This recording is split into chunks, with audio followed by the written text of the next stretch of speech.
Safety.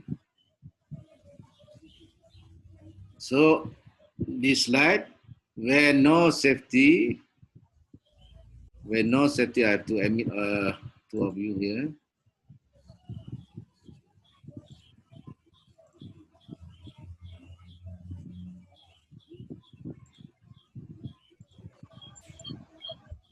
Yeah.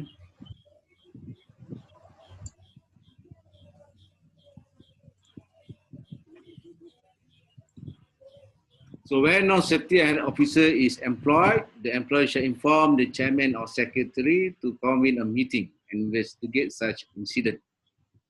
For example, like at that factory, the safety officer resigned, and there's no takers. So the employer shall inform the chairman or secretary to convene a meeting and investigate such incident.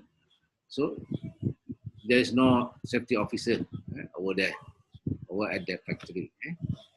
And then in the meeting, the committee shall discuss the cause and make recommendation to prevent the occurrence. So if there is accident, dangerous occurrence, poisonous, right? So the committee shall discuss and make recommendation to prevent the reoccurrence. So responsibility is very high. They don't want to make the thing reoccur again. And then, in section 14, there is action to be taken. A safety head officer, or if no person is appointed, the chairman shall appoint the report or recommendation to the employer or his authorized manager. So there is action to be taken. If the report has been made to the employer. So the chairman has sent the report to the employer, and the employer should take action. And then they have to discuss the report or recommendation with the safety head officer or the chairman. Record the employer's or his authority manager decision and direct any person employed to take action. So when they submit their recommendation, for example, the safety committee submit to the managers. Managers have to record whether the manager has received or not, and then they want a decision by the manager. The managers have to give decision what action they're going to take and what are the person they have to direct to take action. And then they have to keep a copy of the report for a minimum of 7 years. So whatever the report of recommendation of that must be kept for 7 years. So they cannot throw away all the report that been sent to the employer, the authority of the high authority. The high authority have to take action.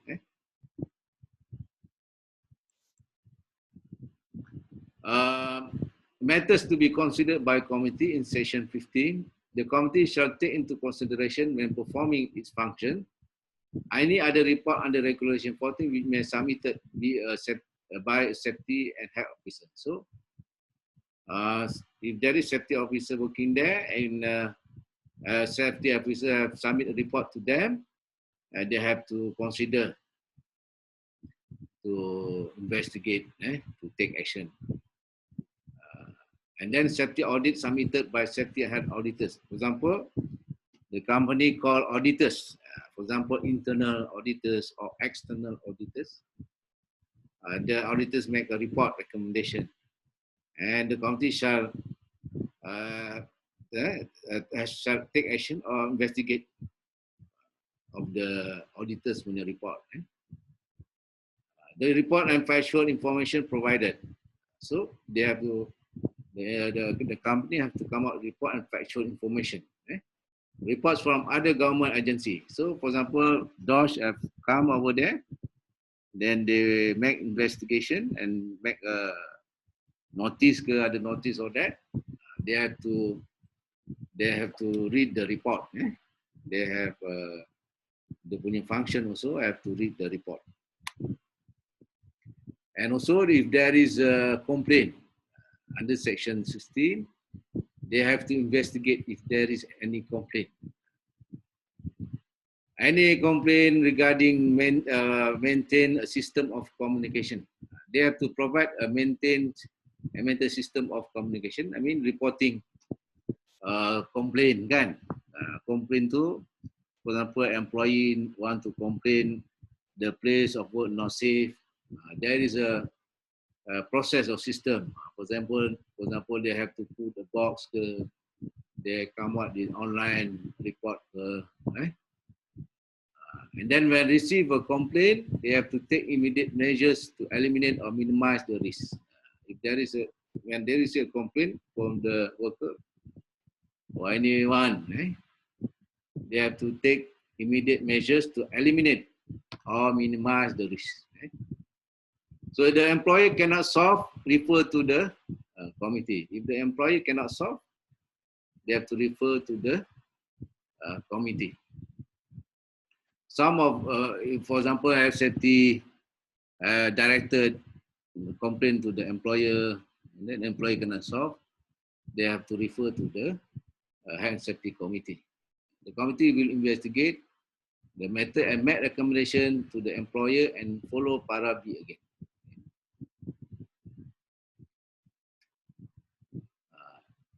Resolution of complaint. If para 14D, the employer unable to implement, he shall convey his reason to the committee. Dia punya suara ni besar.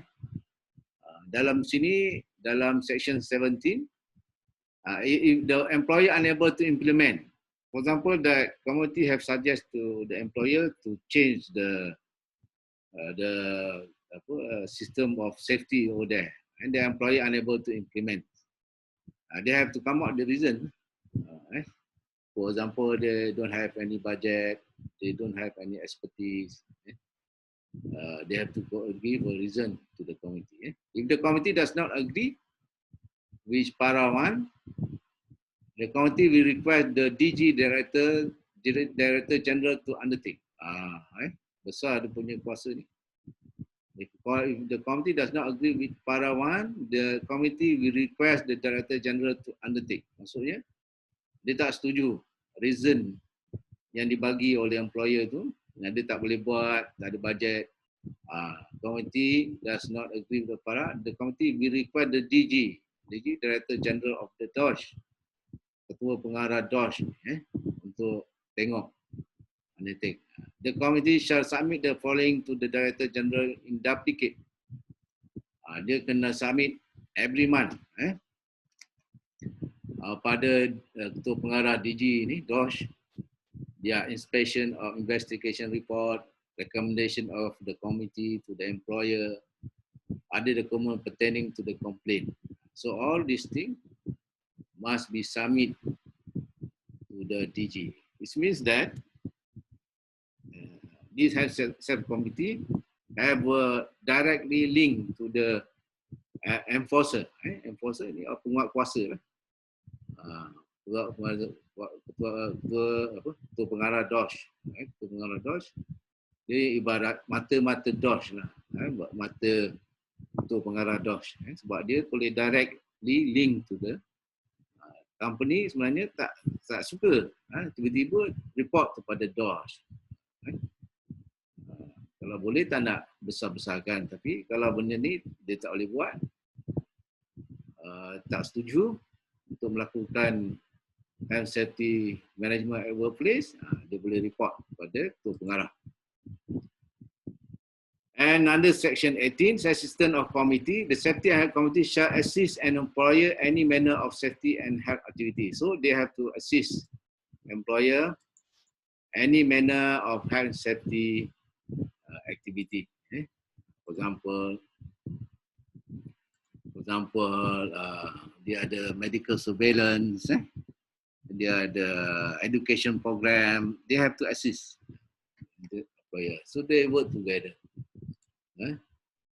So rules on safety and health, section 19. Employer will discuss with the committee any rules on safety and health. The employer will discuss with the committee any rules of safety and health. So any rules of safety and health, they should discuss with the committee. And the committee with the employer approval can amend the rules. Oh, kuasa dia besar. Dia tak setuju apa ni employer ni, peraturan employer ni, dia boleh amend, dia boleh pindah. Copy to each of the employees. So dia kena bagi kalau berkaitan dengan peraturan keselamatan kesihatan, mesti bagi kepada pekerja. Pekerja kena faham, kena peraturan dia apa, peraturan dari segi keselamatan dan kesihatan pekerja. Contohnya memakai safety boot, memakai itu peraturan yang biasa lah, standard kan. Kalau dia tak setuju, dia boleh pindah peraturan. And the subcommittee to assist the committee to perform its function. Dalam komiti tersebut dia boleh tubuhkan subcommittee juga. Subcommittee ni contoh dia nak orang yang pakar dalam chemical, dalam bidang chemical, dia boleh tubuhkan subcommittee untuk siasat dangerous poisonous occurrence di tempat section tu. Dia panggil rantik subcommittee yang pakar bahagian chemical untuk bincang. Lepas tu bawa kepada komiti yang besar untuk dibincangkan. So they can. Okay, meetings of safety health committee. They have to have meetings of safety part 4. So they have to have a full frequency of meeting. Section 21. Not less than once in 3 months. Maksud dalam 3 bulan, at least dia kena meeting sekali. Kalau dia buat tiap-tiap bulan, lagi bagus. Kalau dia buat tiap-tiap minggu, boleh juga, tapi bukan mengganggu yang lain untuk bekerja. So, give and take lah. And then duty to provide facilities. So, employer shall find a suitable place to hold a meeting. Employer carikan bilik mesyuarat untuk dia, majikan kena cari bilik mesyuarat untuk dia meeting. Permit every member of the committee to attend such meeting during working hours. Dia bagi kebenaran untuk members committee untuk buat meeting masa bekerja. Convene inaugural meeting. Inaugural meeting tahunan. Convened by the employer and make known of his safety and health policy plans and proposal. So, dia ada tahunan inaugural meeting, mesyuarat tahunan. Mesyuarat tahunan ni mungkin bersama dengan pekerja. Dia akan buat setahun sekali. Quorum. Chairman, secretary and not less than half of the remaining member present. So, bila buat meeting mesti cukup quorum. Mesti tidak kurang separuh. Not chairman, secretary and not less, mesti ada chairman and secretary and not less than half of the remaining member present. Mesti ada chairman and secretary dan not less than half of the remaining present. Kalau dia ada yang wakil tu ada 2 employee, 2 employer, 2 employee. So kalau ada chairman, secretary dan wakil, satu wakil daripada pekerja, satu wakil daripada majikan, should be okay. Bukan not less than half of the remaining of the member present. Non-member may attend meeting. May invite any person who involve knowledge of any accident to discuss any matter. So people yang involved dalam accident, dia boleh panggil meeting. Dia boleh meeting untuk discuss. Matter to be discussed at meeting, section 26, relating to safety and health at the place of work only. Dalam meeting tak boleh lah discuss nak buat kenduri kahwin ke, nak buat majlis perpisahan ke, tak boleh. It's related only to safety and health at the place of work only. So minutes of meeting mesti after 2 weeks mesti ada minutes of meeting. So meeting ni official. So Josh biasanya dia akan siasat, dia akan datang, investigate, dia akan tengok mana minimum syarat health safety committee. Dia akan kena ada minutes of meeting. Then part 5, they in the provision of training and information. Ini part 5. Duty to ensure basic knowledge and function of committee. So Yasmin, saya maksudkan Yasmin. So dalam apa ni, dalam section 28 ni, dalam regulation ni,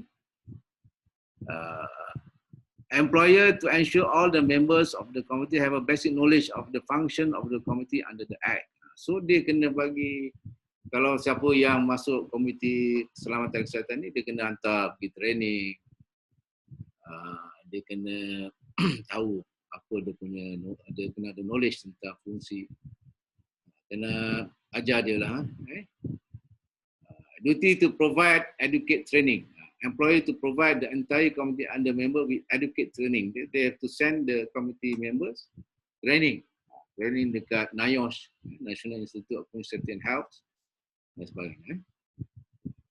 So under section 30 regulation 1996, duty to make available relevant document and information. So document and information are the act and all subsidiary. So the information regarding industrial punya related act kena bagi, kena ada, kena bagi tahu kat diorang dan tunjukkan diorang. This is the document yang yang berkaitan dengan dia punya aktiviti.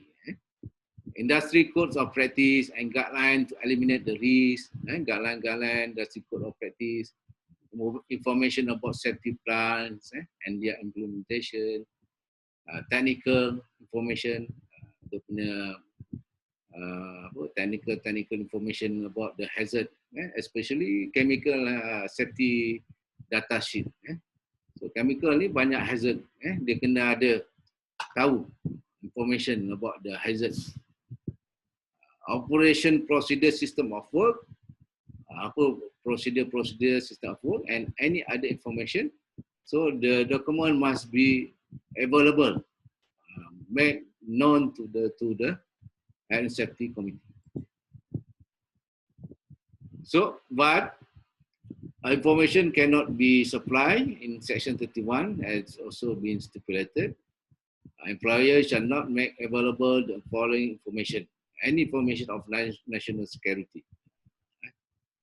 Kalau melibatkan national security pun tak boleh disclose lah pada safety committee, melibatkan keselamatan negara. Any information prohibition imposed by or under written law. Ini written law cakap tak boleh bagi tahu, rahsia, confidential. Any information relating to individual ni tak boleh diberitahu. Contoh ketika pekerja tu dia ada HIV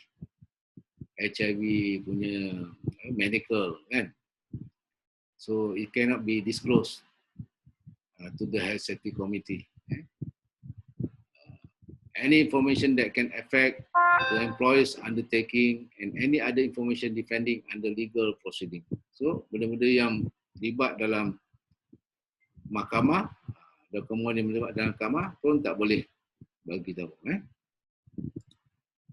And then part 6 ni penalty. So dalam ni, for example, dia tak ada, so section yang telah diberitahu tadi, kalau dia ada melanggar arahan ataupun tak ikut ataupun tak follow all the section that stipulated, the person that being found guilty can be fined 5,000 or imprisonment not exceeding 6 months or both. Maksudnya dia boleh denda 5,000. Katakan dia tak bagi kebenaran meeting, dia orang report kat DOSH, dia boleh DOSH boleh bagi saman 5,000 atau penjara, atau kedua-duanya, not exceeding 6 months or both. 5,000 or not exceeding, or imprisonment or not exceeding 6 months or both. Maksudnya sama ada denda atau penjara atau kedua-duanya tidak melebihi 6 bulan penjara. Okey. So ada soalan tentang apa ni tajuk ni? Anyone? Law is going to be a dry thing. What I try to try to make you enjoy with with the regulation. So any question regarding this regulation? Tak ada. Tak ada. So saya nak tunjuk kat you apa satu video apa tentang apa ni, satu video berkenaan dengan relax time video ni lah, relax ni.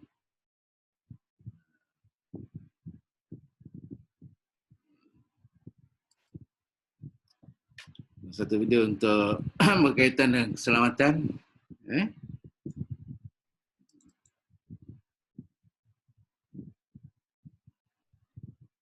Sekejap ya.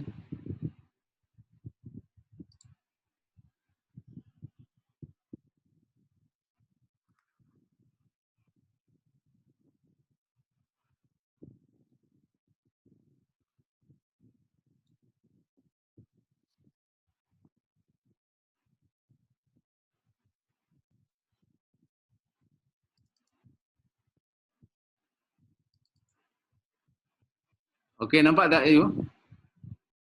Nampak? Halo? Nampak. Tak, bukan. Ni apa slide. Nampak? Nampak tak? Nampak. Ini dia ada buat pertandingan tentang safety, work safety competition. So kalau you tengok sini, apa gambar-gambar ni menunjukkan dia abaikan apa ni, dia apa ni, identify hazard. Hazard mana yang paling saya belum buka lagi. Paling bahaya. Okay, the sixth place. You tengok sini. You tengok, nampak tak? Ini yang ke-6. Ini slide tu tak buka lagi.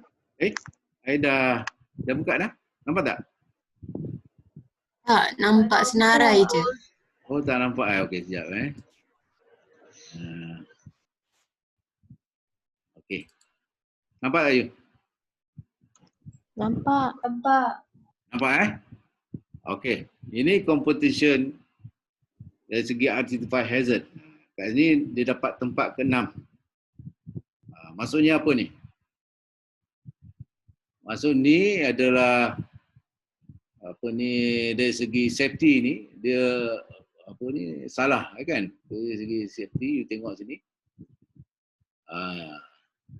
Salah dia buat kerja ni berbahaya. Is hazardous.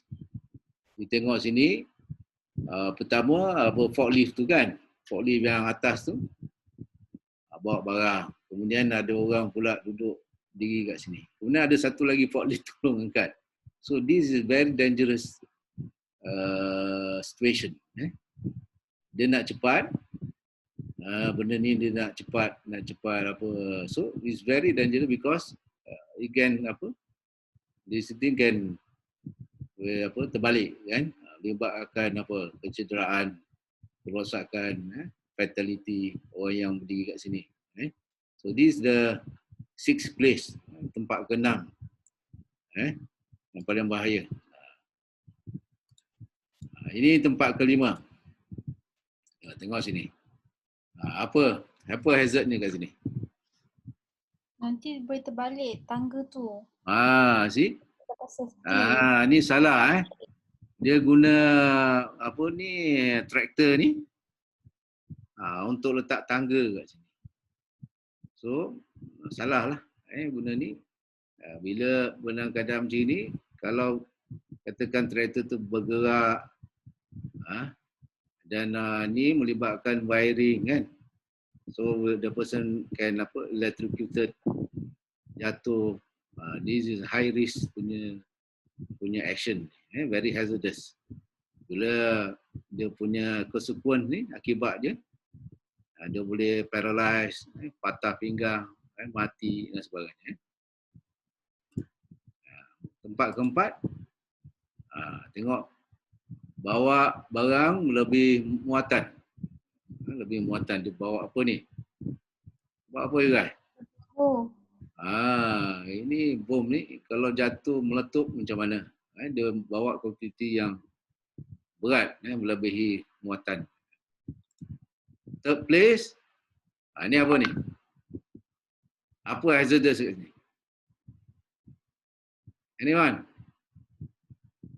Yang tu tak pakai PPE. Everyone kat sini pakai goggle, pakai oxygen mask kan? Sebab ada poisonous punya chemical kat sini. Dia senang-senang dia relax, tak pakai. Bahaya. Ini tauladan yang tidak baik kan? Macam Donald Trump lah. Benda ni bahaya dekat tapi dia tak pakai. Ini tunjukkan benda yang bahaya. Second place, ni. Apa yang nampak kat sini? sebab dia ni Elektrik tu dengan air. dalam air. And being electrocuted, kena renjatan air elektrik. Tengok dia punya, lepas tu duduk buat kerja ni, dia punya dia punya tangga ni pun besi kan, boleh mengalir elektrik. Lepas tu licin sebagainya. Kalau hazardous ni, very hazardous. Boleh electrocuted, orang yang duduk kat sini pun boleh kena renjatan elektrik. So the first and the winner is this one. Tengok ni. Tangga ni ya. Dia buat tangga dengan buat macam gini. Di atas, lagi atas apa ni? Atas lori dia buat. Ada paku sana, paku sini. Untuk dapat apa ni. This is a very dangerous risk situation. Bila bahaya ni, kalau jatuh ni memang maut lah. Bila slip sikit habis jatuh maut. So this is sometimes they call it the main hazard. Man, kadang-kadang human being ni they want to do it very fast, cut short, kan? Tak ikut prosedur, tak identify hazard, and then accident can happen. So I will show you, highlight one more one more example of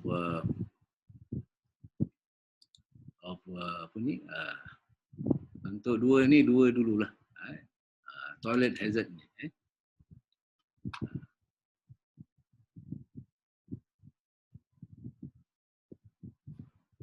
Sekejap ya.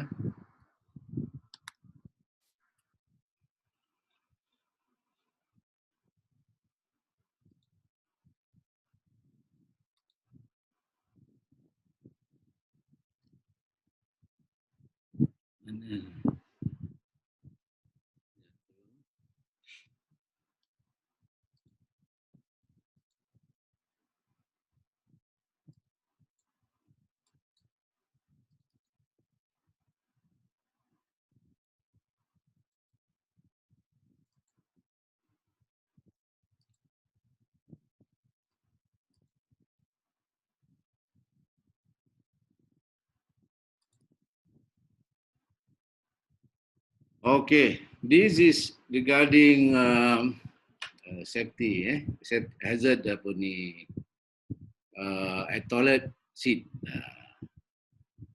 So nampak tak ni? Cara penggunaan toilet duduk yang salah.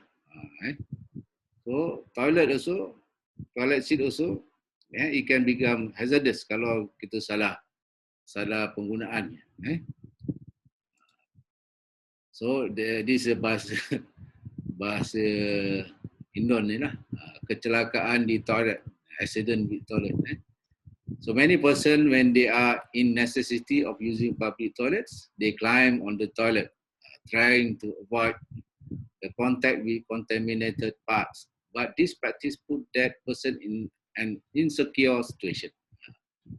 So kalau contoh you ni, contoh awak datang daripada kampung kan, biasa toilet tu toilet cangkung kan. So datang ke bandar semua toilet seat. So memanglah geli kan. You biasa mencangkung, tapi bila kena dekat toilet sini you tak biasa. You you dalam keadaan letakkan kaki you naik atas toilet tu kaki semua you bertenggek kat situ. So this is very dangerous because you want to avoid the contact with contaminated parts. You tengok situ gelilah kan, orang duduk situ nanti bersentuh, lagi COVID ni pasal ni. So you bertenggek kat situ. So ni semua orang yang tak biasa duduk kat toilet sini, dia duduk dia berjengket kat sini kaki tapak kasut.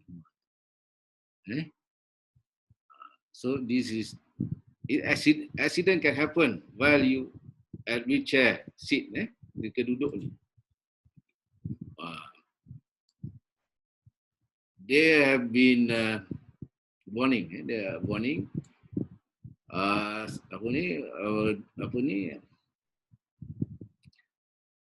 climb the toilet seats have been prohibited since they are China and they were not designed to support concentrated weight. Because toilet seat ni dibuat daripada seramik, porcelain. Dia porcelain ni kalau you duduk setempat, satu titik tu, dia akan senang pecah. Senang pecah. So kalau siapa yang bertenggek, lagi-lagi kalau dia berat 100 kilo, 90 kilo, so dia bertenggek kat situ, boleh menjadikan dangerous, bahaya pada orang. So you shouldn't do that because accident can happen. I will show you the victim yang buat macam ni, apa jadi ke dia. Actually when you pergi tandas yang ada tandas toilet seat ni, you kena bersihkan tandas tu, pancitkan air dan cuci, and then cover dengan toilet paper also is good enough. Jangan kita bertenggek naik kaki semua kat situ letak toilet paper, letak kat tepi keliling tu cukup. Jangan sampai bertenggek kat situ, dangerous. I show you one incident happen.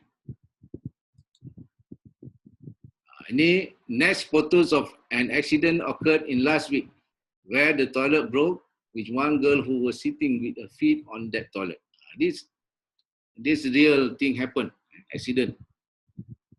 Toilet seat to broke with one girl who was sitting with her feet on that toilet. The photos were taken away during medical service and they are shocking ones. Semua bersedia? Bersedia tak tengok gambar? Hello? Takut. Boleh? Takut. Okey. Ni. Nampak tak? Hello? Nampak. Bila pecah, kan, kita punya batok ni banyak muscle dengan tu, and kita ada tulang kat situ. Bila tu terkoyak ni, rabak ni. Okey. Tengok. This is due to the, ni perempuan ni. Nampak dia punya ni kan. Kita tutup kan. See? So, kalau you boleh tengok air makan memang terror. So this happen. So, penjagaan, jangan berjongkok di wheelchair duduk. Sediakan tisu, pasang cara pemakaian benar, pasang peringatan akan bahaya. So, at the university ke kat mana-mana mesti ada notice. This is sign atau label mana bahaya dapat terjadi bila you berjongkok, you climb at the wheelchair to sit. So this thing is information that this, I think you all also face this problem kan. Geli lah orang duduk apa ni, nampak tapak kaki dan sebagainya kat tandas duduk. So but this is a good information for us to not doing this thing because it's very dangerous because the porcelain of the toilet seat easily break down. If there is a concentration of force at one point, dia actually untuk mengelakkan dia pecah, you kena distribute your weight dekat seat tu. Tapi the person climbing at the toilet seat, so dia punya pressure tu at one point, dia senang pecah.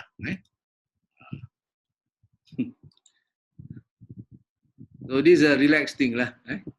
So dalam video tu pun, dalam I punya PowerPoint, ada YouTube yang you all boleh boleh tengok berkenaan dengan Safety Health Committee, tentang Health Safety Committee. So you got any question regarding the Safety Health Committee? Kristina? Safa? Nur Zafira. Okey, Safa ada soalan? Tak ada. Hawa? Susah nak tengok muka you all ni Kalau buka video data habis Kan slow doktor. Yalah, faham, saya faham. Kalau buka internet ataupun ada suara tu kan, dia jadi slow okey, saya faham lah. Okey. So dalam saya punya nota tu ada dia punya regulation tu Sebelum tu pun saya dah Act 1994, dia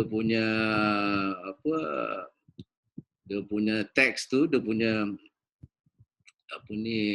act tu ada nota act, dia punya act tu sendiri yang detail and also dalam saya punya folder tu pun ada, and also ada video tentang Health Safety Committee dalam YouTube punya video ada kat situ and then as usual at the end kita discuss about the guideline Dalam minggu ni saya uploadkan guideline of video display unit. Video display unit macam komputer, komputer apa guideline dia. And then untuk kita bincangkan hari ni, talking about guideline, standing guideline. So anyone can share dia punya reading about standing guideline? Anyone? Kalau tidak saya ambil nama aja ni. Siapa volunteer boleh?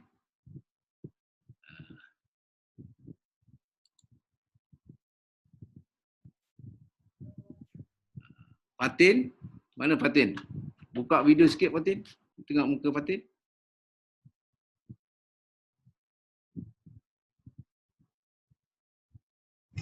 Kejap, Doktor. Okay. Fatin, can you explain to us what the standing guideline about? So people, workers yang ada injuries, for example like lower limb injuries, back injuries, slip disc. Okay, when they return to work, when we visit the workplace, we have to identify hazard at workplace. How dia punya workstation, dia punya standing workstation. So what are the hazard that we obtain, and what recommendation we can give to the people yang working at at standing posture ni. So this guideline, when you read the guideline, there is a specification kan. When you standing, dia punya apa? Okay, Fatin, boleh ceritakan? Doktor, kalau tutup video boleh ke? Boleh lah. Kenapa tak nak tengok? Saya buruk lah. Tak apalah. Okey. Fatin akan ceritakan tentang standing guideline. Okey, untuk standing guideline ni, dia ada working posture yang kita perlu design lah supaya kita boleh avoid strain apabila kita buat sesuatu kerja tu.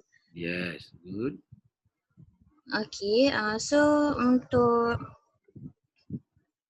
standing workstation ni, dia ada juga categorize based on leg movement. Contohnya dynamic activity and static activity. Maksudnya apabila kita buat kerja yang memerlukan pergerakan ataupun kita buat kerja tu just static je, berdiri sahaja. Contohnya standing dekat workstation ni, dia ada assembly task. Contohnya kita nak handle kerja-kerja yang berat. Lepas tu packing task, macam mana kita nak contohnya grocery ke, warehouse work ke. Lepas tu kalau kitchen macam mana? Kalau kita washing utensil, kita akan berdiri static je. So kita perlukan cara standing tu yang betul. Okay, good.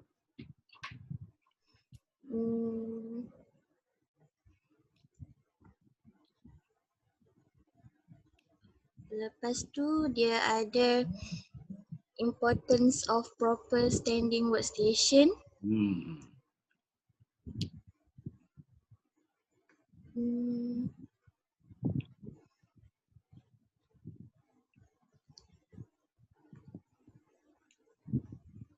And then dia ada envelope space kan? Dia ada macam duduk juga kalau kita berdiri ni.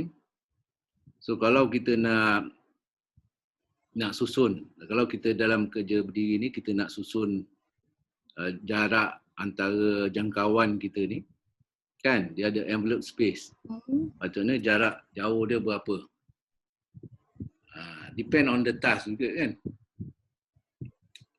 Macam tadi, macam mana kita dekat masa untuk kita packing ke, buat kerja-kerja berat ke, dia ada sendiri punya design tu.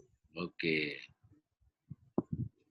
For example, yang standing ni, dia ada 3 type of works.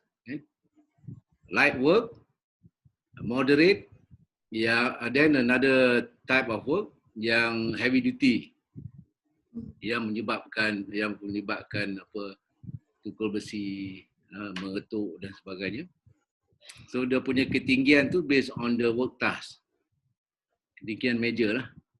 Work dipanggil meja kerja kan. Working desk dia tu depend on the type of the job. So example, rule of thumb, katakan yang bekerja fine motor, dia punya ketinggian meja atau kedudukan dia punya ketinggian bekerja ialah above elbow. Yang kerja yang moderate, level of elbow of the person. Yang kerja yang heavy duty below elbow. This is the rule of thumb. Okey, kalau untuk mengelakkan apa ni nak relaxkan apa ni ketika dia berdiri, what we can recommend. Okay, dia bekerja berdiri dan dia nak relaxkan kaki dia ketika berdiri. Mesti ada apa? Fatin? Kalau bagi dia kerusi, Semi can depend on the type of activity, kita bagi semi standing seat apa ni sitting stool kan, semi standing. Ataupun dia ada bench kan. Bila dia rasa dia dah recognize apa fatigue, dia ada bench untuk angkat kaki dia letak ke atas tu. Dia alternate lah. Sebelah kaki kiri, sebelah kaki kanan. Dia ada bench. Mesti dia ada tak mat, doktor. Dia letak mat, yes. Buat apa mat tu call? Anti-fatigue mat. Yes, very good. Anti-fatigue mat. Anti-fatigue mat ni dia boleh reduce apa ni fatigue pada kerja-kerja yang apa lama ni kan. Anti-fatigue mat. Okay, good.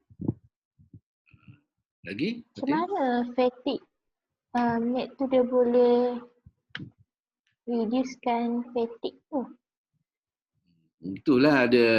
Okay, kalau dia ada anti-fatigue mat ni dia macam sponge lah, sponge yang firm. Berbanding dengan orang yang kerja kat floor yang konkret ni, keras. Dia reduce pressure, doktor. Dia boleh reduce pressure. They call it anti-fatigue mat. Memang ada buat kajian apa semua. Anti-fatigue mat dapat membantu people yang working steady for prolonged working at standing position kan, yang melibatkan kerja assembly. So dia perlukan anti-fatigue mat and bench untuk kaki ni untuk rehat. Kaki dia alternate. So Japanese dia buat kajian kerja yang melibatkan diri ni, working standing ni sebenarnya akan orang yang kerja standing ni umur dia panjang. Dia jangka hayat hidup dia panjang. Dia buat kajian banding dengan orang yang kerja duduk. So people yang working standing position ni dia pun jangka hidup hayat dia panjang compare to yang working at sitting posture. And then the productivity is high compare to yang kerja at the sitting posture, especially yang kerja melibatkan assembly, technical. So they said people yang standing workstation ni dia punya productivity is high compare to yang sitting. That's why kalau Japanese punya factory dia banyak dalam keadaan berdiri kerja dia. So Fatin, apa lagi tentang guideline of standing? Anyone? Nabila? Non Nabila? Mana non Nabila? Ya, doktor, ya. Okay, tambah lagi. Lepas tu, dia ada juga provide tapak kasut untuk reduce pressure waktu standing tu. Yes, good. And So then ada foot rest. Yeah, foot rest. That's why ada bench tu kan. Foot rest bench tu And then you punya apa dia panggil insole, arch support, kan? Arch support maksudnya kalau kasut yang berdiri ni dia ada arch support. Dia punya insole dia tu dapat support dia punya arch dan dapat kurangkan lagi dia punya pressure pada kaki. Good Nabila. Lagi Nabila. Lepas tu dalam guideline ni dia ada bagi sekali macam simple checklist untuk safety and health officer tu dia akan datang and then dia macam tanya soalan kat worker tu. Macam survey lah. Yes, good. Checklist. For example, like you go work visit, work visit for your patient yang kerja standing workstation ni. So you can guna that checklist to identify problem or issue that the worker face when they do their job at work standing. Then they have a checklist. Betul tak? Bagus. This checklist become your punya instrument lah. Kalau you buat work visit kan, you do this checklist to understand punya issue of the problem of your client. Okay, lagi Khadijah, apa nak tambah lagi?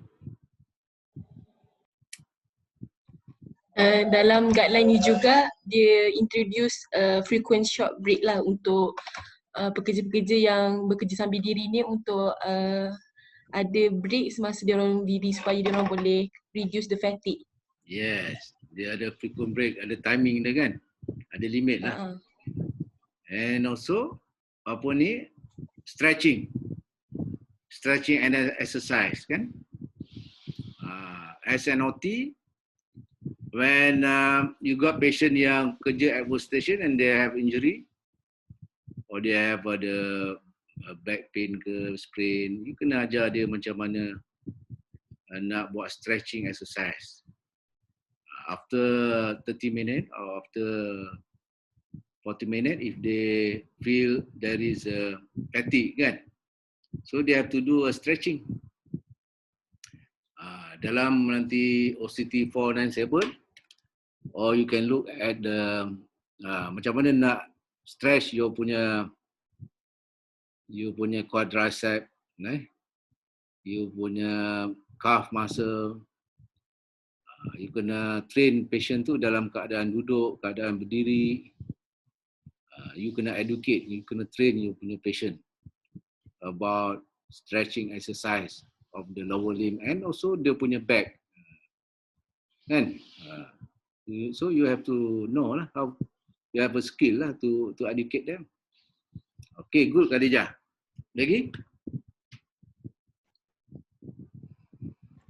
Guideline ni juga dia syorkan untuk buat job rotation.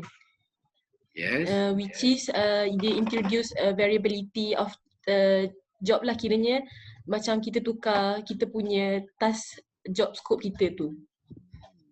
Good. It means that they have to do a rotation lah. Kalau dia nak prevent strain, muscle strain or that, they have to do dynamic. Dia tak boleh dalam keadaan standing posture kan, dia kena do dynamic work. So dia kena rotate. So dia kena ada management control measure by using rotation schedule. Okay, good Khadijah. Lagi?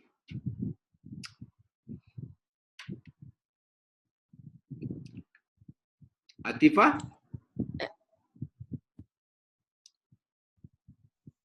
Saya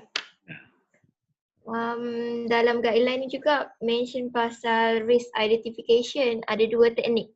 Yes. Apa teknik ni? Proaktif dengan reaktif. Yes. Proaktif apa dia? Proaktif yang paling efektif sebab dia involve dengan direct observation dekat workstation area dengan observe employees tu punya posture. Yes. Lepas tu dia ada body part symptom survey. Yes. Dengan dia tengok ada risk factor, non-occupational risk factor dengan psychosocial factor. Yeah. Non-occupational risk factor, for example, obesity. Non-occupational. Macam obesity kan?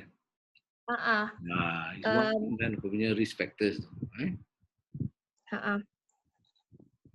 So ada proaktif dengan reaktif. Proaktif is by observe how the person perform dia punya job kan. Ada melibatkan bending ke, and then do risk assessment guna ruler kan. Rular Rapid Upper Limb Assessment ataupun yang whole body tu dia panggil apa? You dah belajar ergonomik? Belum lagi Baru nak belajar? Dah belajar sem lepas. Okay. Dah. Rular dengan satu lagi apa? Era. Era. Ergonomic risk assessment. Era ada. So kena buat reassessment lah. Itu dia panggil proaktif. You do checklist tu pun okay juga. Checklist is proaktif, kita dapat feedback daripada pekerja tu. And then reaktif. Reaktif ni benda kita dapat tengok komplain, medical report kan, report statistik, benda yang dah berlaku lah. Reaktif. Ada kecederaan ke situ, ada ramai yang komplain sakit, ramai yang tak datang kerja. So more on reactive. So it's good that do proactive technique. Lagi? Ada lagi?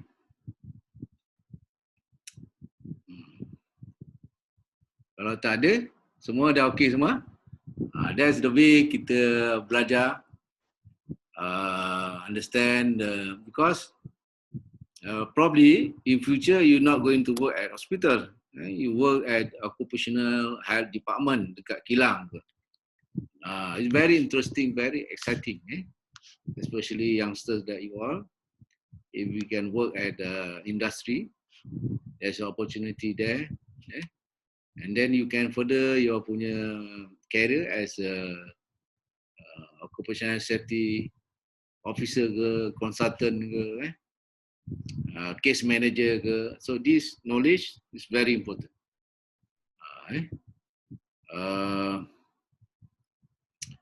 Mungkin saya boleh jemput seorang siapa nama dia ni? Dia dah bekerja dekat jadi case manager di di Sokso. Very proaktif punya alumni. Sekarang popular, dia masuk TV. Cerita tentang work Sokso do, return to work semua. I respect that graduate UiTM ni memang dia boleh challenge dia kerja kat luar ni. Dia boleh dia boleh meningkat anytime. Boleh jadi excel kat tempat anywhere you go, you can become excel. Alumni. Nanti saya akan invite dia buat web seminar dengan you all, Ada apa-apa yang nak ditanya pada minggu ni? Hawa nampak muka kucing tu. Hawa suka bela kucing ke apa? Tak adalah. Tak dengar apa? Tak adalah. Tak ada? Saja. Saja je letak gambar kucing Okay, kalau tak ada, saya akhirkan di sini saja lecture untuk hari ini. So stay home, stay safe and enjoy your study. And kita jumpa lagi next week, Okay, bye. Terima kasih, doktor. Assalamualaikum. Assalamualaikum. Terima kasih, doktor.